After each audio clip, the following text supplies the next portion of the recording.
Senhor Presidente, senhores secretários regionais, senhoras e senhores deputados, a nossa intervenção enquanto Parlamento representativo de uma importante e numerosa comunidade madeirense na Venezuela tem que ser feita em três frentes.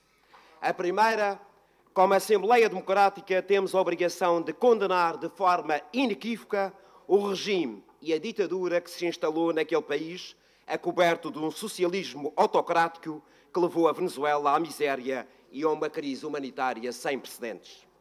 Segundo, o reforço do apoio político, económico e social aos madeirenses radicados na Venezuela, através da ajuda às suas instituições e do envio de bens de primeira necessidade e de medicamentos por via de uma cooperação entre os governos regional, da República e da União Europeia.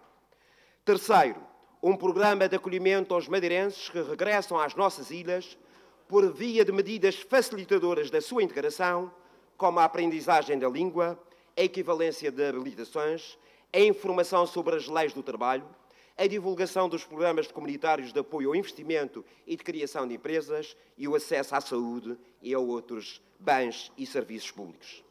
Sejamos claros, os nossos concidadãos que regressam da Venezuela não precisam de licença para entrar na Madeira, porque esta é a sua casa. Não querem subsídios para não trabalhar, não necessitam de privilégios para se integrar na nossa comunidade. Desejam apenas e só serem tratados da mesma forma que os que aqui ficaram, com os mesmos direitos e os mesmos deveres, os mesmos apoios e as mesmas obrigações. Como o CDS tem dito, o regresso dos lusodescendentes não é uma ameaça para ninguém. Antes, pelo contrário, pode constituir uma oportunidade para muitos, já que esses jovens provêm de um mercado muito competitivo, têm uma enorme capacidade de trabalho e são portadores de outros saberes que podem ajudar a impulsionar a economia regional, quer por via do investimento e de novos negócios, quer por via da inovação e da criatividade que transportam. Senhor Presidente, senhores secretários, senhoras e senhores deputados, não é de hoje que o CDS alerta para o que se passa na Venezuela e para as consequências da Revolução Bolivariana. Enquanto muitos nesta casa e fora dela se deslumbravam com o socialismo do século XXI de Hugo Chávez, o CDS denunciava o que vinha a caminho. E, infelizmente, a história deu-nos razão. Recordo que nesta Casa da Democracia tivemos que ouvir, há 17 anos, neste palanque, o então presidente venezuelano dizer que a democracia representativa era uma trampa. E na altura foi efusivamente aplaudido por todas as bancadas parlamentares, à exceção dos deputados do CDS.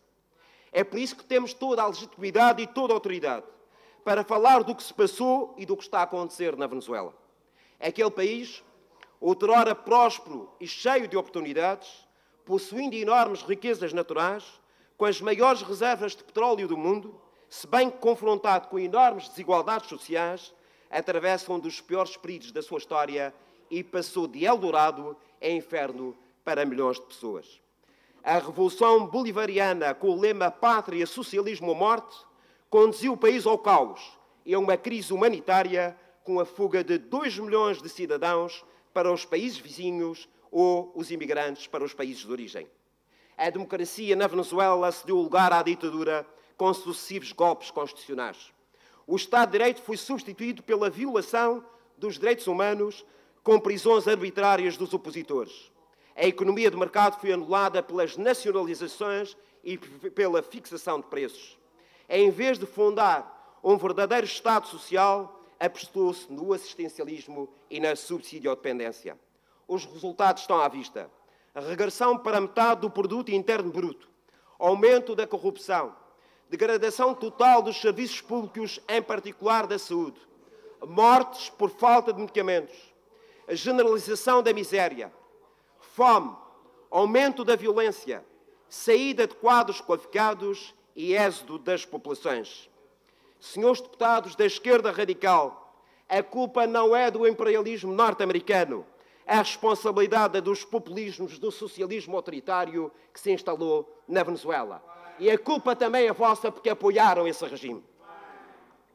Senhores deputados, ainda ontem, a União Europeia através da Comissão e do Parlamento Europeu, reafirmou as sanções políticas e económicas à Venezuela, garantindo que estas não serão levantadas enquanto o presidente Nicolás Maduro não restituir o poder constitucional à Assembleia Nacional, não respeitar a imunidade dos deputados, não libertar todos os presos políticos, não repuser os direitos fundamentais e enquanto não organizar eleições livres e transparentes.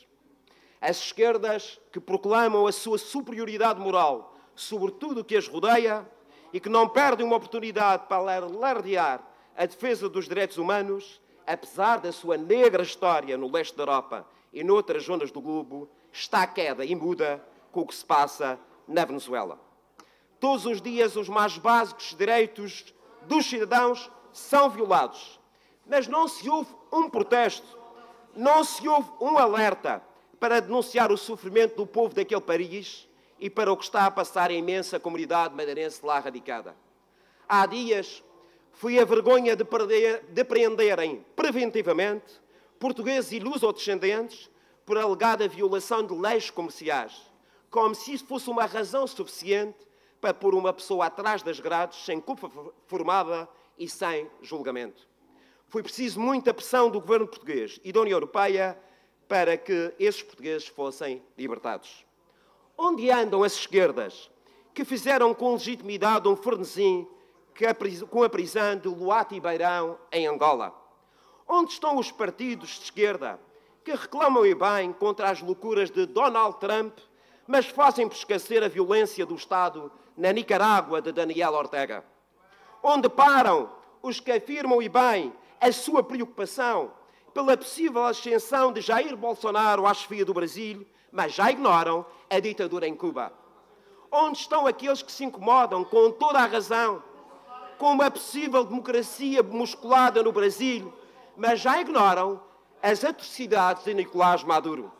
Onde estão os que legitimamente e bem afirmam a sua indignação com a morte de um jornalista na Embaixada da Arábia Saudita na Turquia, mas já ignoram a morte do político opositor venezuelano Fernando Albán na sede dos serviços secretos da Venezuela? Na Venezuela, senhores deputados, existem centenas de presos políticos, apenas e só porque ousaram denunciar as más políticas chavistas e da Revolução Bolivariana, alguns deles provenientes das nossas ilhas. Senhores deputados da esquerda, por que não se revoltam nas ruas nem protestam nos parlamentos? Não há ditaduras boas, as de esquerda, e ditaduras más, as de direita. Há ditaduras que devem ser condenadas e combatidas.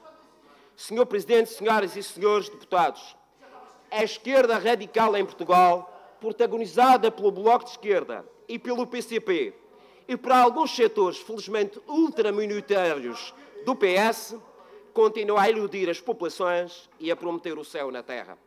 Mas nós conhecemos esses países. A Coreia do Norte, Cuba, a Nicarágua e a Venezuela são alguns dos exemplos. Todos sabemos a predileção que o Bloco de Esquerda, o Partido Comunista e também o JPP, há algum tempo, tinham pela Revolução Bolivariana. E agora o que pensam do êxodo que se registra na Venezuela, com milhares de cidadãos a abandonarem a pátria? O que dizem estes partidos aos nossos imigrantes ali radicados? O que garantem aos madeirenses obrigados a regressarem à terra? Como justificam o fracasso daquele modelo político e económico que ia ser importado para a Europa, inclusive para a Península Ibérica? Pois, senhores deputados, não há justificação. Realmente o melhor será estarem calados, mas o sensato seria pedirem desculpa aos nossos imigrantes. Senhor Presidente, senhoras e senhores deputados, os imigrantes madeirenses na Venezuela tiveram um papel decisivo na implantação da democracia e da autonomia na Madeira. E foi graças às suas divisas e de outras comunidades no estrangeiro que Portugal teve dinheiro para comprar bens essenciais no exterior entre 1976 e 1984, evitando que a fome se instalasse no nosso país. É por isso que, mais do que palavras, temos o dever da gratidão para os que nos ajudaram e que agora sofrem as contingências das más políticas na Venezuela. Até o momento, há boas intenções do Governo da República, há ações concretas do Governo Regional, há solidariedade de associações luso-venezuelanas, mas há ainda muitos compatriotas nossos que estão a passar dificuldades, porque não recebem as suas pensões na Madeira, por falta de emprego e de habitação, e também devido à burocracia da nossa administração, designadamente quanto à equivalência de cursos e de habilitações literárias. Não tenho gostado de ouvir, o CDS não gosta de ouvir, há algumas declarações e conversas de residentes sobre o regresso dos imigrantes, tratando-os como refugiados que não são, porque, em alguns casos, essas pessoas revelam falta de memória e mesmo ignorância sobre as razões que fizeram partir milhares de madeirenses para o estrangeiro e sobre aquilo que muitos deles fizeram de bem às famílias que aqui ficaram, bem como o investimento que efetuaram na região, criando emprego e dinamizando a economia. Repito, foram as divisas dos imigrantes na Venezuela logo após a Revolução, quando pela primeira vez o Fundo Monetário Internacional foi chamado a Portugal, que evitou muita miséria e muita pobreza no nosso país. Não podemos esquecer, não podemos olvidar. Ao Governo Regional, a este Parlamento, a todas as instituições da sociedade, exige que faça uma pedagogia do acolhimento. Repito, pedagogia do acolhimento, porque infelizmente o pior que nos poderia acontecer era pôr madeirenses contra madeirenses. Quando o Governo português negocia por estes dias, com a Grécia e com a União Europeia, a vinda de refugiados da Síria e da Eritreia para Portugal, em nome da solidariedade e do humanismo, nós temos o dever de exigir ao mesmo Estado, ao nosso Estado, todos os meios para que a comunidade madeirense acolha e integre os nossos compatriotas da melhor forma possível, porque eles são sangue do nosso sangue, carne da nossa carne, e não podemos esquecer o que fizeram pelas nossas ilhas num passado recente. Tenho a convicção de que este regresso de luso-descendentes, sobretudo jovens e com qualificações, provenientes de um país com enorme capacidade de trabalho e com um mercado muito competitivo, pode ter, nas devidas dimensões e proporcionalidades, efeitos idênticos à chegada dos retornados das antigas colónias logo a seguir ao 25 de Abril. Na altura, a sua integração também não foi fácil e houve resistências, mas eles trouxeram inovação, criatividade, engenhos e saberes que ajudaram a modernizar a nossa economia e a abrir muitas mentalidades. Obviamente que o regresso dos imigrantes é bem menor que o dos retornados.